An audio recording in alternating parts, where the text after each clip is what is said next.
হয়েছে। তো কাকু তোমাদের বাড়ি বানাতে কেমন কি খরচ হয়েছে একটু বলো। ওই 45 লাখ পর্যন্ত এখন খরচ হয়েছে এবং আরো 20-30 লাখ টাকা লাগবে পুরা বাড়ি বানাতে। মানে মানে 45,000 ডলার আর আর সব শেষ করতে $25,000। ওকে।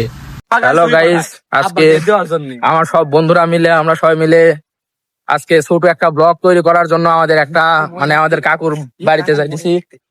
কাকুর বাড়িতে যাইতেছি আর এখানে আমাদের সব বড় ভাই, শ্রদ্ধেয় বড় ভাই এবং ভদ্রগণ সবাই আছে এবং এই যে আমার কাকু। আর এখন আমরা আমাদের কাকুর বাড়িতে যাইতেছি ছোট মোটো একটা পার্টি করার জন্য। আর আমাদের ব্লগের সাথে আপনারা থাকবেন এবং আমাদের ভিডিও দেখবেন। ভিডিও দেখলে অবশ্যই আমাদের ব্লগ দেখলে ভালো লাগবে। চলো বন্ধুরা, দেখা যাক আমরা ওখানে যে কি কি ভিডিও করি। সবাই একটু আমাদের ভিডিও দেখবে আর ভিডিওর সাথে অবশ্যই থাকবে, লাইক কমেন্ট সাবস্ক্রাইব করবে।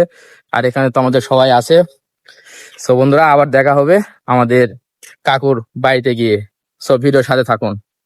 গাইজ, আমরা কিন্তু চলে এসেছি আমাদের কাকুর মেগা হাউস, পিক হাউসে চলে এসেছি। গাইজ, আমরা কিন্তু ছাদে উঠতেছি আর এখানে অনেক টাকারই বাজেট। আর বাড়িটাও কিন্তু মাশাআল্লাহ আসলে অনেক ভালো দেখতে, অনেক সুন্দর। আর এই যে গাইজ এটা হচ্ছে কাকুদের রান্নাঘর। এটা খুবই ভয়ানক জায়গা। এখানে কি কিছু আছে নাকি? এখানে চারিদিকে শুধু অন্ধকার অন্ধকার। আমার এখানে গাছ শিশির করে উঠতেছে। তারপরেও আমরা অনেকজন আছি, এই জন্য আমাদের কোনো ভয় টয় করতেছে না। আর এই যে আমাদের সব বড় ভাইয়েরা আর এই যে এখানে লোক মুখে শোনা ভূত থাকতেই পারে, কারণ পরিত্যক্ত বাসায় তো ভূত থাকে। এটা হচ্ছে আমাদের কাকু রুম। এই রুমে কাকু আর কিছুদিন পরে থাকবে। গাইস, কাকু তুমি এই রুমে থাকবে না কোন রুমে থাকবে? তোমার রুমটা দেখাও। রুম ওই পাশে।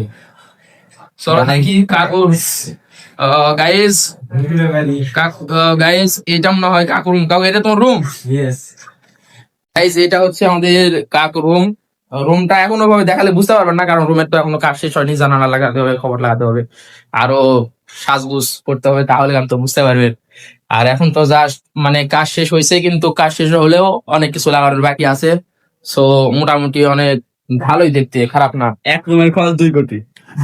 না, এরকম না, খরচ হচ্ছে হয়তো বা ফুলবাড়ি মিলে। কাকু, গাইজ এখন কিন্তু আমরা জানবো যে কাকুদের এত বড় বিশাল বাড়ি তৈরি করতে কেমন কি খরচ হয়েছে। কাকুর কাছ থেকে আমরা জেনে নিব। কারণ এখানে মোটামুটি কয়টা রুম আছে কাকু? এখানে মোটামুটি কয়টা রুম আছে? এখানে 4টা রুম আছে। 4টা রুম নিচে আর সব মিলে কতগুলো রুম আছে? ছাদে তো অনেক রুম দেখলাম। সব মিলে তলায় 4টা, নিচতলায় ওই 3টা, 2টা গোটান ঘর আর একটা হচ্ছিল থাকার রুম। হ্যাঁ, তারপরে কিন্তু এখানে কিন্তু দেখার মতন আসলে অনেক বড়, ঠিক আছে, আর অনেক সুন্দর সুন্দর কিন্তু সবকিছু রুম। আর এখন কিন্তু আমরা কিন্তু জানবো যে কাকুর এখানে এই বড় বাড়িটা তৈরি করতে কেমন কি টাকা লাগছে। এখন কাকুর মুখ থেকে আমরা শুনবো। গাইজ, আমরা এখন কিন্তু কাকুর মুখ থেকে শুনবো যে কাকুদের এই বড় বাড়ি তৈরি করতে কেমন কি খরচ হয়েছে আর আরো কত কি খরচ হতে পারে। কারণ কিন্তু ঘরে কিন্তু কাজ কিন্তু এখন অনেক কাজ বাকি আছে। কারণ শুধু ঘরটাই বানানো হয়েছে, কিন্তু এখানে জানালা, কবাট, আরো অনেক কিছু ডিজাইন এবং প্লাস্টার করতে অনেক টাকা লাগবে। কাকুর মুখ থেকে এখন আমরা জানবো যে এই বিশাল বড় বাড়ি বানাতে কেমন কি খরচ হয়েছে। কাকু, তোমাদের বাড়ি বানাতে কেমন কি খরচ হয়েছে একটু বলো। ওই 45 লাখ পর্যন্ত এখন খরচ হয়েছে এবং আরো 20-30 লাখ টাকা লাগবে পুরা বাড়ি বানাতে। $45,000 আর সব শেষ করতে $25,000। ওকে, এরকম লাগবে। বন্ধুরা, বুঝতে তো পারলেন যে এটা আসলে অনেক বড় বাড়ি আর বাড়ির কাজ অনেক আছে। দেখার মতন বাড়ি অনেক সুন্দর। প্রতিটা ঘর মোটামুটি কত হাত হবে কাকু একটা করে রুম?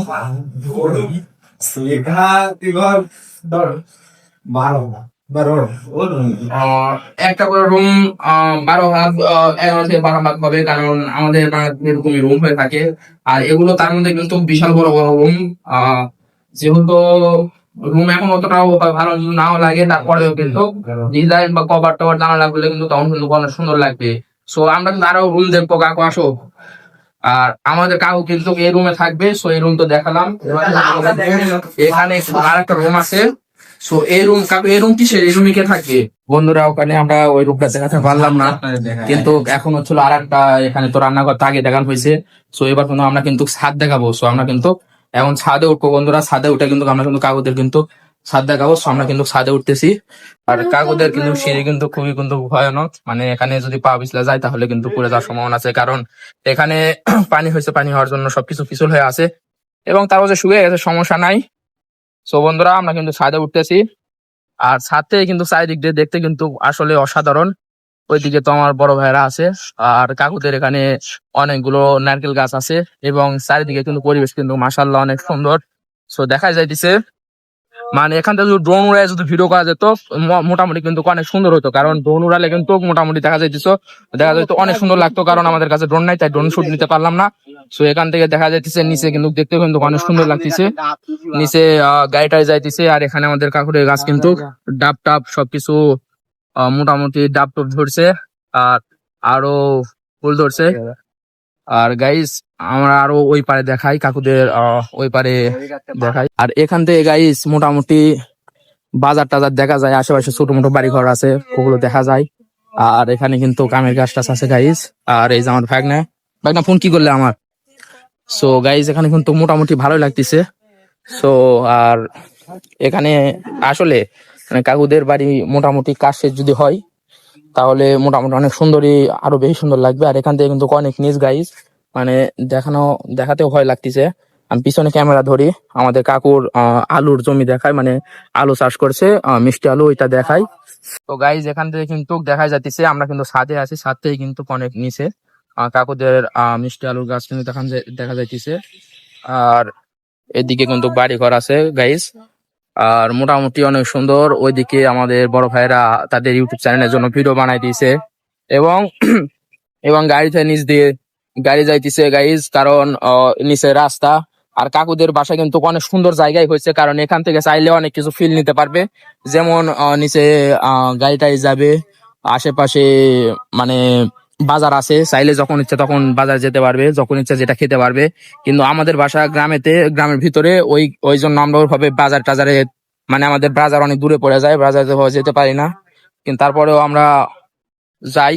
আর কাকুদের বাড়ি কিন্তু দেখা যাচ্ছে মাশাল্লাহ মাশাল্লাহ মাশাল্লাহ অনেক সুন্দর। আর ছাদের একটু কাজ বাকি আছে, ছাদে আরো একটু কাজ করতে হবে, কারণ এখানে দেখা যাচ্ছে তার একটু যদি উঁচা না করা হয় তাহলে কিন্তু ছেলেবেলে পড়ে যাবে। সো গাইজ দেখা যাচ্ছে কিন্তু অনেক কিন্তু সুন্দর লাগতেছে, ঠিক আছে। আর যেখানে দেখা যাইতেছে যে আমাদের আজকের বাড়িটা কেমন লাগলো সবাই কমেন্ট করে জানাবেন, আর সবাই একটু আমাদের ভিডিও লাইক কমেন্ট করবেন, আর সাবস্ক্রাইব অবশ্যই করবেন, আর সবাই কি ধরনের ভিডিও দেখতে চান অবশ্যই বলবেন। সো গাইজ ভালো থাকবেন, আসসালামু আলাইকুম, হয়তো আবার দেখা হবে পরের ভিডিওতে।